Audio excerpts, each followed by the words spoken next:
샬롬, 예수도 알기 원하네 찬양하는 장미경입니다.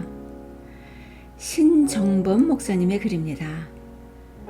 어느 청년이 양떼 농장에 홀로 양을 키우는 노인을 만나 물었습니다. 어르신, 양이 몇 마리나 됩니까? 289마리. 아니요, 어르신은 연세가 어찌 되시는데 그걸 다 하십니까? 내 나이? 글쎄 80은 넘었는데 뒷자리는 몰라. 어르신, 양이 몇 마리인 줄 정확히 아시는데 정작 어르신 연세는 모르십니까? 양은 훔쳐가는 놈들이 있어 매일 세어하는데 내 나이는 훔쳐가는 놈이 없어 몰라. 그렇습니다. 저도 70은 넘었는데 뒷자리가 가물가물합니다. 그게 인생입니다.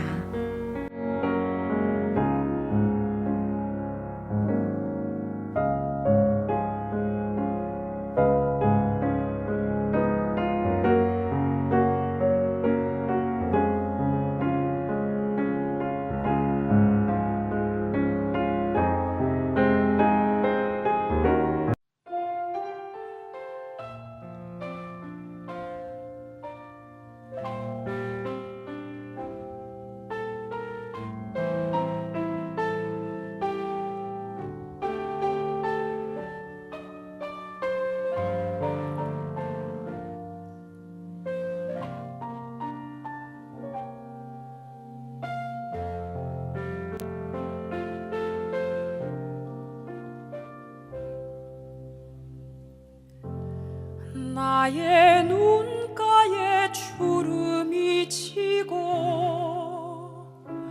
눈물이 많아졌습니다. 잠시 눈 감고 뜬 것 같은데 어느새 여기 있습니다. 가슴 아픈 날도 많았었고 기쁜 날도 있었습니다. 짧은 여정을 뒤돌아보니 하나님의 은혜입니다. 지금까지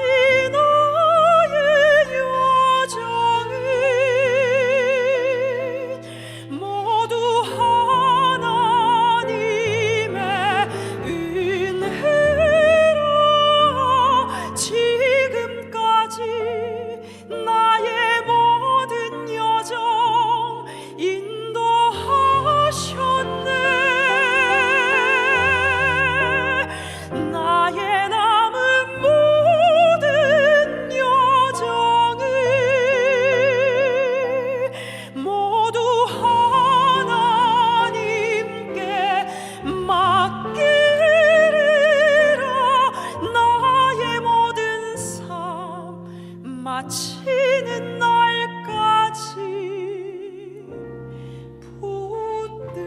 붙드시리.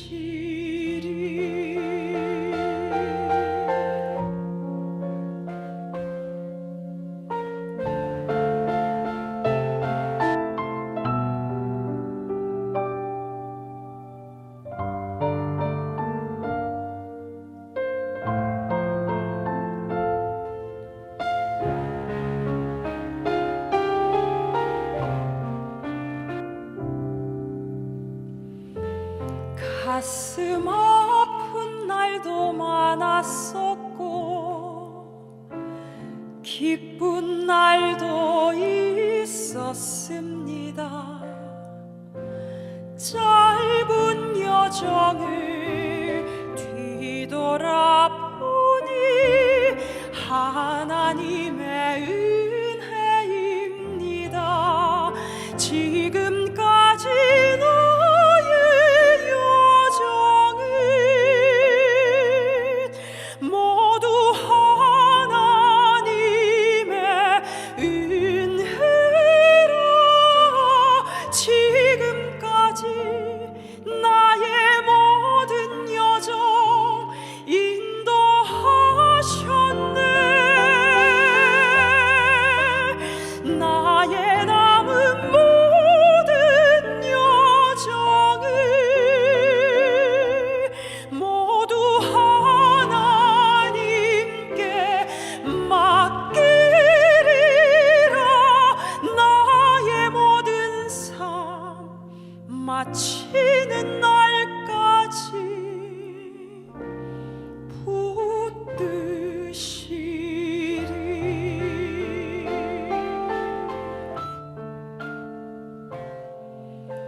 오늘은 권도근 목사님의 글들을 나누겠습니다.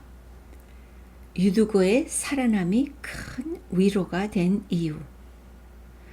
그날 바울 사도의 설교가 엄청 길었던 것이 분명합니다. 긴 설교 중 창문에 걸터 앉아 말씀을 듣던 유두고가 졸음을 이기지 못하고 떨어져 죽었습니다. 의사 누가의 증언이니 잠깐 기절한 게 아니라 확실히 죽은 게 맞겠죠? 말씀 집회 중 대형 사고가 터진 겁니다. 여기서 캐캐묵은 책임론이 등장하곤 합니다. 설교를 길게 한 바울의 책임이다. 아니면 설교 시간에 졸은 유두고의 책임이다. 왜 그날 바울 사도는 설교를 길게 하셨을까? 그 주간의 첫날에 우리가 떡을 떼려 하여 모였더니 바울이 이튿날 떠나고자 하여 그들에게 강론할세 말을 밤중으로 계속하며 우리가 모인 윗다락에 등불을 많이 켰는데 사도행전 20장 7절 8절 말씀. 바울은 지금 3차 선교 여행을 마치고 수리아로 돌아가는 중입니다. 이튿날 떠나고자 하여 라는 표현에서 그날따라 설교를 길게 하신 바울의 마음이 느껴집니다. 어떻게든 성도들께 말씀 하나라도 더 주고 가고 싶은 마음. 이것이 바로 설교를 길게 하시는 목사님들의 사랑의 마음이 아니겠습니까? 유두고 청년은 왜 창문에 걸터 앉아 설교를 듣고 있었던 것일까? 위험하게시리. 여기엔 부정적 가설과 긍정적 가설이 있습니다. 가설 1. 영성에 문제가 있어. 영적인 상태에 문제가 있으니 말씀 듣기를 힘들어하고 설교 시간에 자꾸 졸고 그러다 떨어졌다는 것입니다. 전 개인적으로는 이건 아닌 것 같습니다. 저도 소시적에 4층 창문에서 떨어져 봤는데요. 말씀 듣다가는 아니고 술에 취한 채 떨어졌었네요. 솔직히 우리가 잘 알지 않습니까? 부모에게 끌려왔든 누구에게 초청받아 예의상 그 자리에 와 있었든 말씀에 관심이 없는 사람이라면 그 정도 피곤하면 거기에 안 있습니다. 진작에 거기서 나와도 나왔지. 안 그런가요? 아니면 죄송합니다. 가설 2. 졸음을 이기기 위해서.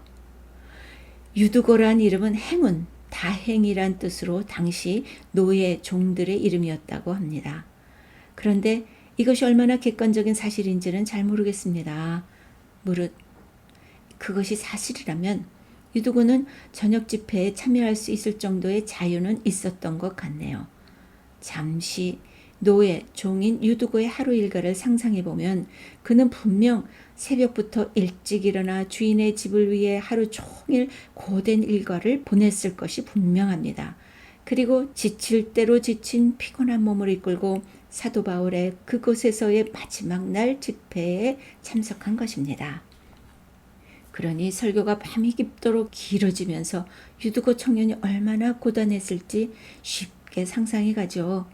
게다가 성경을 자세히 보면 그들이 모인 윗다락엔 많은 등불이 켜져 있었음을 알 수 있는데 등불이란 것이 태우면 태울수록 산소를 빼앗아 그 안에 사람들은 쉽게 졸 수밖에 없는 환경이 되었음은 자명합니다.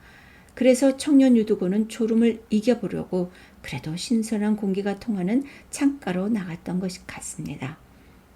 이런 가설이라면 유두고는 참 기특한 청년입니다. 어쩌면 드로아 교회 청년부 회장님이셨을지도. 유두고의 살아남음은 왜 단순한 놀람이 아닌 그들에게 위로가 되었을까? 분명한 것은 유두고는 그 창문에서 떨어졌고 죽었고 살아났다는 것입니다. 그리고 그 결과가 사람들에게 굉장히 큰 위로가 되었다는 것입니다. 사람들이 살아난 청년을 데리고 가서 적지 않게 위로를 받았더라. 사도행전 20장 12절 말씀. 사고로 죽은 사람이 살아나는 기적을 현장에서 목격한 사람들이라면 크게 놀라고 오히려 두려워했다 하는 것이 자연스러울 수 있습니다. 성경은 그들은 그 일을 목격하며 적지 않은 위로를 받았다 기록하고 있습니다. 분명 어떤 뉘앙스가 담겨 있습니다. 그 현장에 있던 사람들은 분명 유두고를 아끼고 사랑했던 이들이었음이 분명합니다. 그가 정말 노예였다면 거친 일과를 겨우 마치고 지친 몸을 이끌어 예배의 자리로 달려온 유두고 청년이 사람들의 눈에 얼마나 예쁘게 보였을까요? 단지 그날 하루 만의 일이 아니라 늘 유두고 청년은 그런 교회의 보배 같은 존재가 아니었을까요? 설령 그가 노예가 아니었다 하더라도 이야기는 크게 달라지지 않을 듯합니다. 사람들은 평소 유두고 청년을 참 귀하게 여겼음이 분명합니다. 그 귀한 청년이 오늘도 말씀을 사모하다가 졸음을 이기기 위해 어쩌면 편안한 자리를 사람들에게 양보하다가 불의의 사고를 당했고 사람들은 너무나 안타까워했고 그 청년이 살아나자 그 기적 앞에서 사람들은 놀라움을 넘어 큰 위로를 받았기 때문입니다.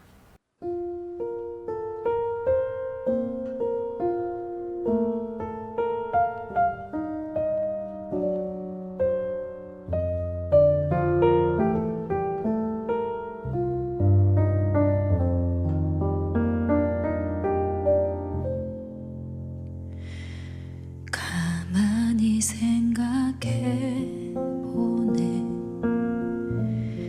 주님 내게 행하신 일, 그때는 몰랐었지만 지금 깨달아지는 일, 잔뜩 움츠린 어깨 위로 따스한 긍휼이 내리네. 지우고 싶은 실수에 나를 가둔 마음을 여시는 주,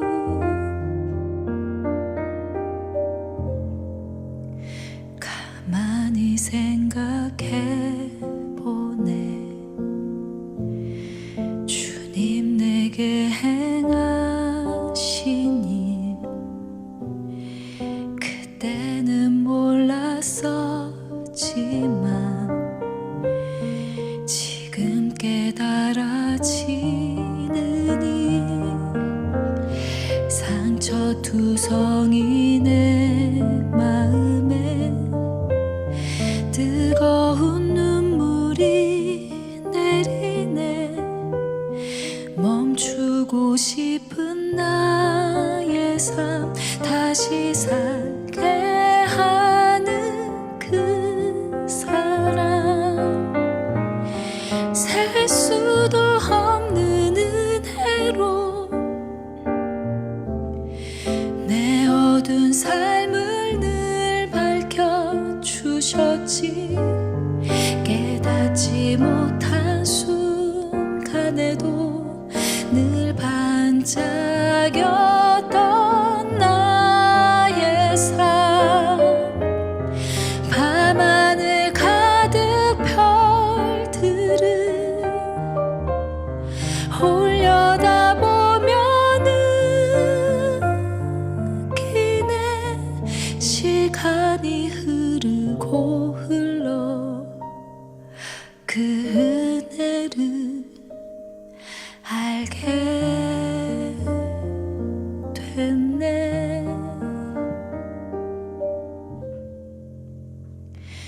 내 삶 여전히 빛나는 것,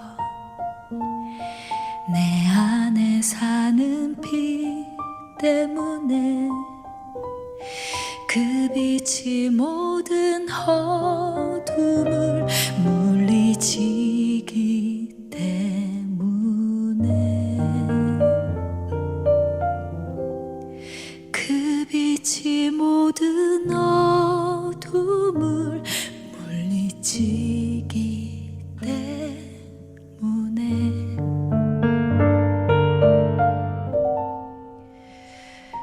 그 빛을 가만히 생각해 보네.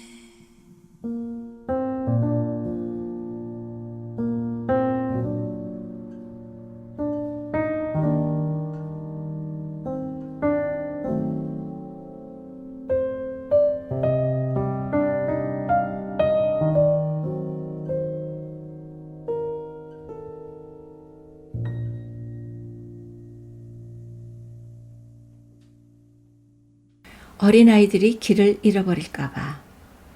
모든 부모는 항상 아이들에게 이렇게 가르칩니다. 만약에 엄마 손을 놓치면, 만약에 내가 길을 잃어버리면 움직이지 말고 그냥 딱 그 자리에 가만히 있어야 해. 엄마 아빠가 너를 찾으러 꼭 거기에 갈 거야. 하나님이 우리를 반드시 찾아오십니다. 비록 시각을 포함한 내 모든 감각으론 지금 나의 현실은 길을 잘못 들어선 것만 같은 루스일지라도 하나님은 여전히 거기에도 당신의 안전한 집 베드를 들이우고 계십니다. 믿음의 눈으로 보면 우리가 실패한 자리도, 우리가 넘어진 자리도, 우리가 길을 잘못 들어선 그 자리도 베델입니다. 우리 인생의 가장 후회스러운 그 자리에도 기꺼이 찾아오시는 하나님을 그날의 야곱과 같이 예배합시다.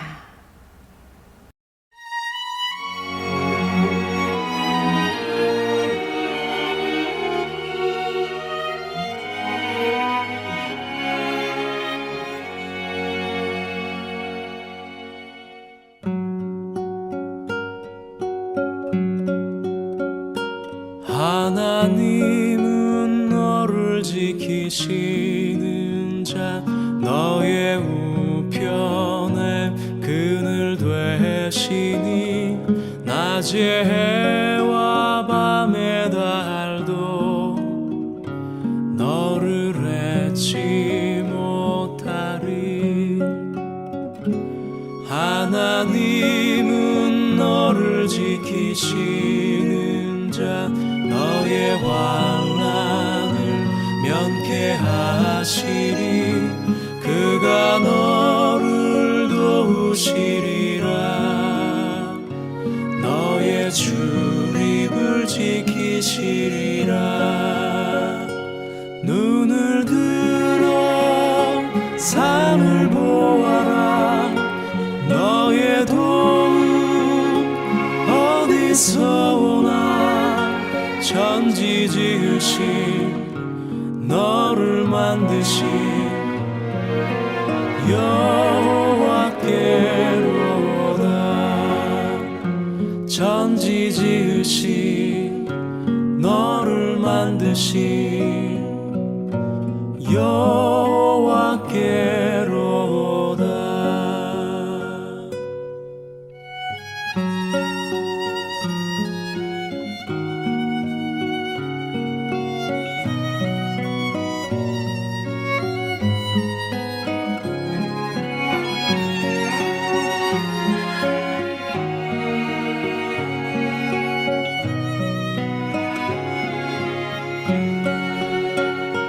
눈을 들어 산을 보아라. 너의 도움 어디서 오나. 천지 지으신 너를 만드신 여호와께로다. 천지 지으신 너를 만드신 여호와께로다.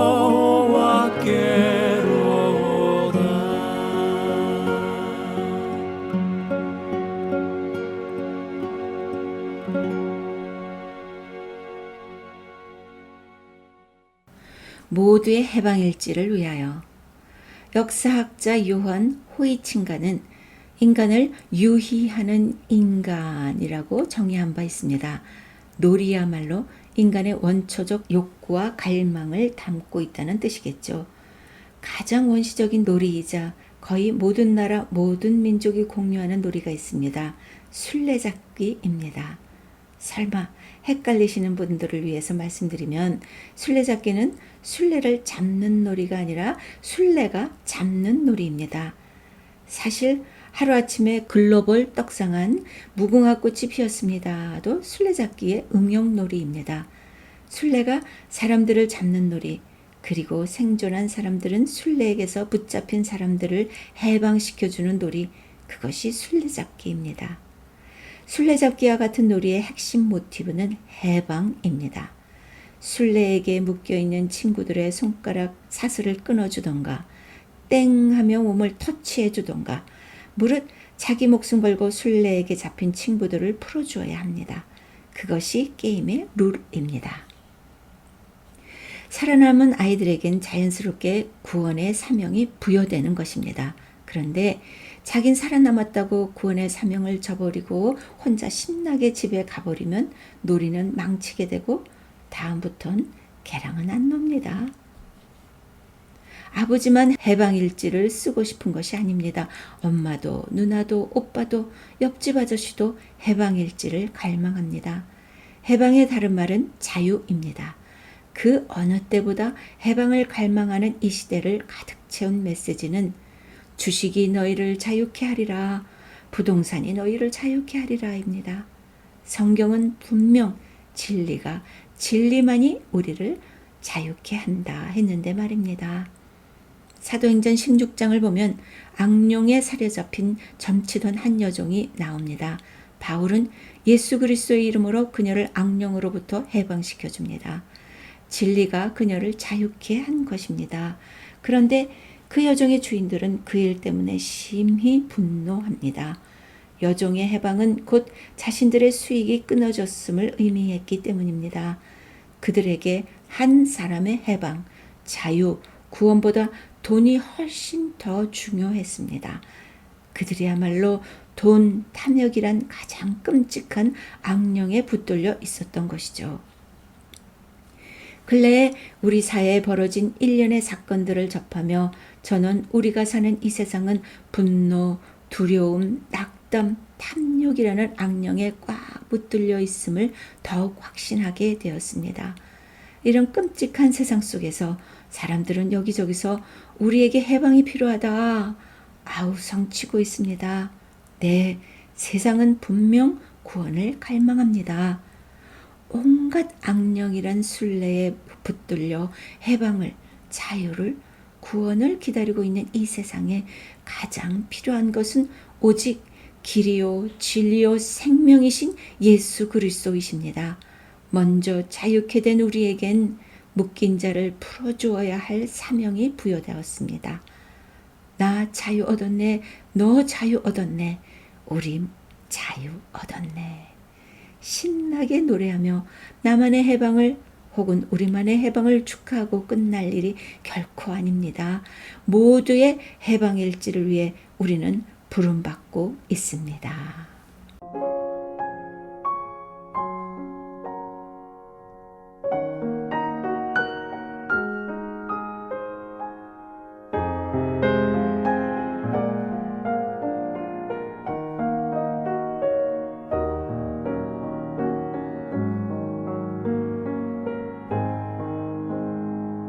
향기. 생선을 싼 종이에는 비린내가 나고 향을 싼 종이에는 향내가 난다는 부처님의 말씀 법구비 유경이 있습니다. 겉으로 보기엔 똑같은 종이인데 냄새로 그 본질을 꿰뚫어 볼 수 있다는 말입니다. 남편이 밖에서 삼겹살 먹고 집에 늦게 들어왔는데 아무리 자기는 퇴근하고 곧바로 집에 왔다는 거짓말이 통하겠습니까? 옷에 배인 냄새, 입에서 나는 마늘, 양파 냄새, 거기다 소주라도 한 잔 걸치셨다면 그냥 게임 끝입니다. 냄새는 속일 수 없습니다. 벌이 꽃을 찾아내는 것이 아닙니다. 얼핏 보면 벌이 꽃을 찾아내는 것 같지만 사실은 그에 앞서 꽃의 향기가 벌에게 갔기에 그 향기를 따라 벌이 꽃으로 다가오는 것입니다. 마찬가지라고 생각합니다. 저와 여러분이, 우리 교회가 그리스도의 향기를 바라면 사람들은 그리스도를 향해 나아올 것입니다. 이번 한 주간도 우리가 말하고 전하는 것이 복음이듯 우리의 삶도 어디에서건 누구에게나 향기로운 복음이 되길 간절히 원합니다. 편지는 쓰여지는 것도 중요하지만 쓰여진 후 전달되고 읽혀야 비로소 의미가 있는 것 아니겠습니까? 육신의 연약함으로 인해 힘겨워하는 이들에겐 그리스도의 위로의 편지로 경제적 어려움에 처한 이웃들에겐 그리스도의 나눔과 사랑의 편지로, 깨어진 관계로 고통스러워하는 이들에겐 그리스도의 화목해하는 말씀으로 읽혀지는 그리스도의 편지가 되어주시길 바랍니다. 낙심한 이들에겐 용기의 편지로, 절망한 이들에겐 소망의 편지로 우리의 삶이 읽혀지길 바랍니다. 그래서 우리가 예수 믿으세요, 예수 안에만 구원이 있습니다 라는 복음을 선포할 때 너나 잘 믿으세요 하는 소리를 더 이상은 듣지 않게 되길 바랍니다. 우리의 삶이 그리스도의 사랑을, 참된 소망과 위로의 복음을 드러내는 그리스도의 편지임을 언제 어디서고 잊지 마시길 축원합니다.